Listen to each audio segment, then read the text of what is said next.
Supreme court में bulldozer पे हुई ऐसी तगड़ी बहस, जज साहब के सामने ही विरोधी लगे रोने। जस्टिस गवई और विश्वनाथन को किस बात पर आया गुस्सा, सुनिए सुनवाई की पूरी कहानी। जब सुप्रीम कोर्ट में चल रही थी सुनवाई, क्या कर रहे थे बुलडोजर बाबा, जानकर हो जाएंगे हैरान। सुप्रीम कोर्ट ने बुलडोजर एक्शन पे जिस हिसाब से टिप्पणी की है, उसके बाद से सवाल उठने लगे कि क्या बाबा के बुलडोजर पे स्पीड ब्रेकर लग जाएगा। जब सुप्रीम कोर्ट ये सख्त टिप्पणी कर रही थी तो सीएम योगी क्या कर रहे थे, उनका बुलडोजर कहां कहर बरपा रहा था, ये बताएं। उसके पहले सुनिए सुप्रीम कोर्ट में क्या क्या हुआ। जस्टिस गवई, किसी आरोपी का घर कोई कैसे गिरा सकता है, अगर वो दोषी है तब भी घर नहीं गिराना चाहिए। जस्टिस विश्वनाथन, कोई गाइडलाइन क्यों नहीं बनाई जाती जो हर राज्य में लागू हो।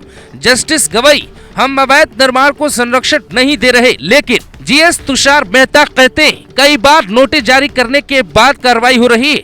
कुछ लोग आपके पास आए हैं, लेकिन जिनके घर तोड़े गए हैं वो नहीं आए। ये लोग इस कार्रवाई को डर्टी बताना चाह रहे हैं। वकील दुष्यंत दवे, इसे डर्टी मत कहिए, आप हमेशा बिलो द बेल्ट वॉर करते हैं, सॉलिटर जर्नल की तरह ही व्यवहार करिए। जस्टिस गवई, सुझाव आने दीजिए, हम पूरे देश स्तर के लिए एक गाइडलाइन जारी करेंगे। जस्टिस गवई, जस्टिस केवी विश्वनाथन, मामले की अगली सुनवाई 17 सितंबर को दोपहर 2 बजे होगी। इस मामले में याचिका जहांगीरपुरी के वकील फरूख रशीद ने दाखिल की, जिनका कहना था कि सरकार बिना जाने बुझे बुलडोजर चला रही है। यहाँ तक कि उदयपुर की उस घटना का उदाहरण भी सुप्रीम कोर्ट में दिया गया, जहां स्कूल में 2 लड़कों की लड़ाई के बाद आरोपी लड़के के घर को बुलडोजर ने ढहा दिया था। मध्य प्रदेश के मामले का जिक्र भी हुआ। मध्य प्रदेश के छतरपुर में बीते दिनों शहजाद के आलीशान महल को मोहन यादव की पुलिस ने मिट्टी में मिला दिया, जिसके बाद सवाल इस बात पर उठ रहे थे कि ऐसे तो किसी पर आरोप लगाकर घर ढहा दिया जाएगा। यही चिंता सुप्रीम कोर्ट भी जताने लगा। सुप्रीम कोर्ट में बाकायदा वकीलों की फौज ये कह रही है कि मिलॉर्ड बुलडोजर जस्टिस को रोकना होगा। कुछ लोग इसके समर्थन में खड़े होकर ताली बजा रहे, जबकि जिन लोगों पे बीत रही है उनका दर्द हमें समझना होगा।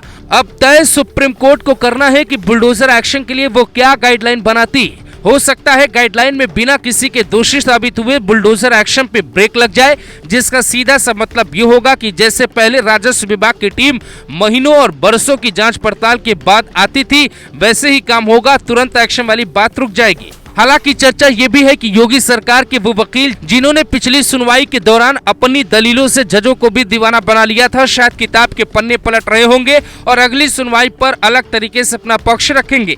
क्योंकि बड़ी बात यह है कि जब सुप्रीम कोर्ट में उधर बुलडोजर पे ब्रेक लगाने को लेकर सुनवाई चल रही थी, तो यूपी में बाबा का बुलडोजर बेरोक टोक के गरज रहा था।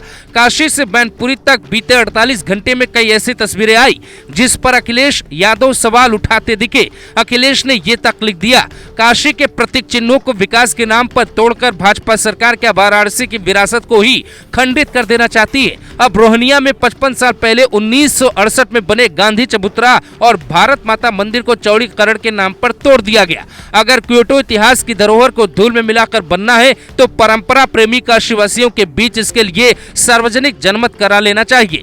अब जनमत की बात अखिलेश यादव कहां से ले आए ये वही जाने, पर बुलडोजर एक्शन पे सुप्रीम कोर्ट की टिप्पणी से यह साफ है कि अगले 15 दिनों में देश में कुछ बड़ा होने वाला है, जिसका सबसे बड़ा यूपी की सियासत पे पड़ेगा।